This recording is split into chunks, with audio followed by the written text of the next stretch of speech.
I am here to share with you my top 5 habits that I tell my clients to implement in their daily lives to make a better morning routine. First thing I want to share with you is, hey, if you're going to work out, I recommend you do it in the morning. Several reasons for this.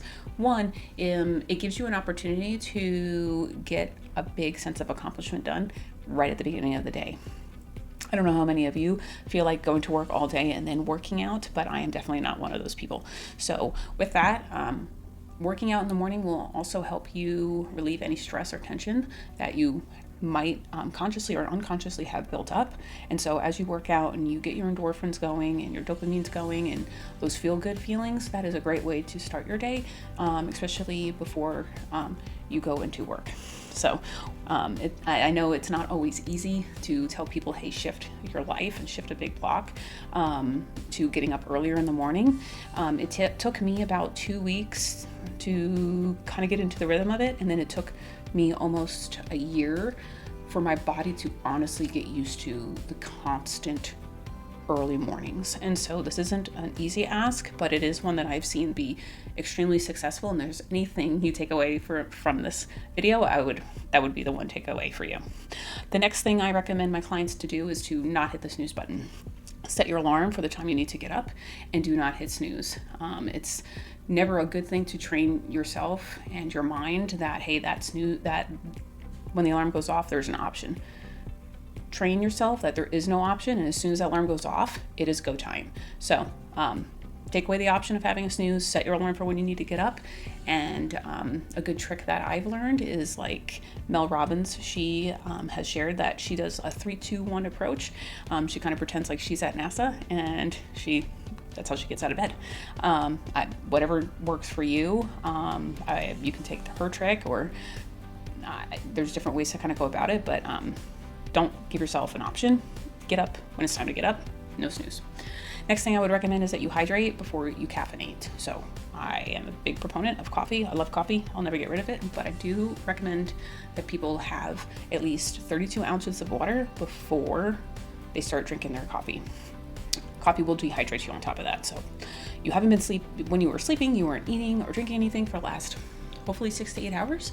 So drink some water before you have your caffeine. And if you need to force yourself by putting an empty glass by the kitchen sink and telling yourself, I'm going to drink, 3 or 4 of these before I have my coffee, and initiate some of that self-discipline, do it.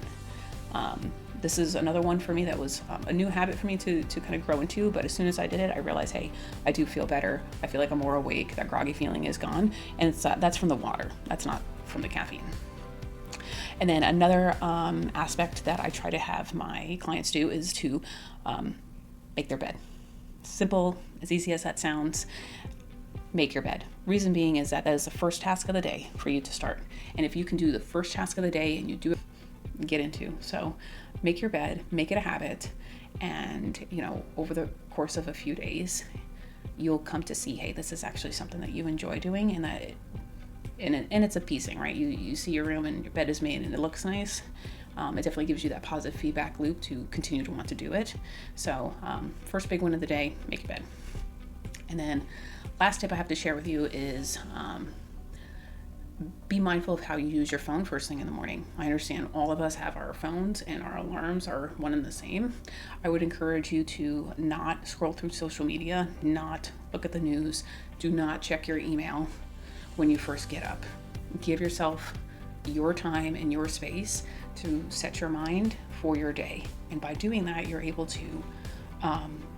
really to center yourself and not get distracted with comparing yourself with other things or getting anxious about what's going on with worldly events. I highly encourage you take at least an hour before you start going through the churn of your phone. One more tip I'll share with you is a lot of people have to-do lists that were left over from the day before.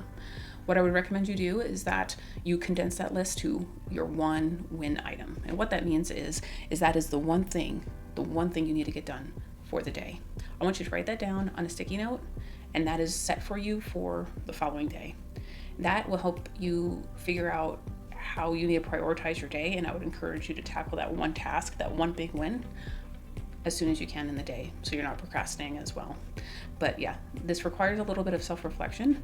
I know our to-do lists they just get really, really long, but just I want you to think through, hey, what are those that one thing I need to do tomorrow, that if I get it done tomorrow, I will feel successful, I will feel personally satisfied. Write it down. Everything else can wait.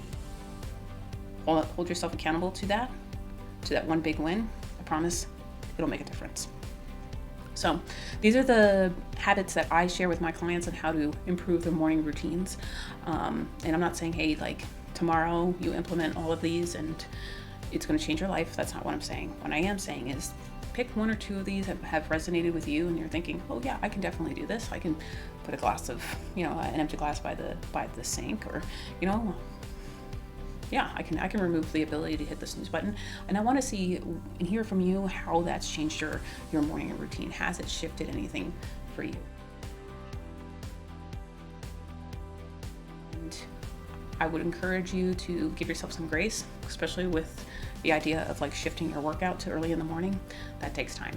I will create a different video that kind of drives a little bit more into some details onto how I was able to do that and how I've been able to do that for the last 6 years. So that's definitely a habit that takes a lot of time. So with that, I want to say thank you for watching, keep growing, and I'll see you next time.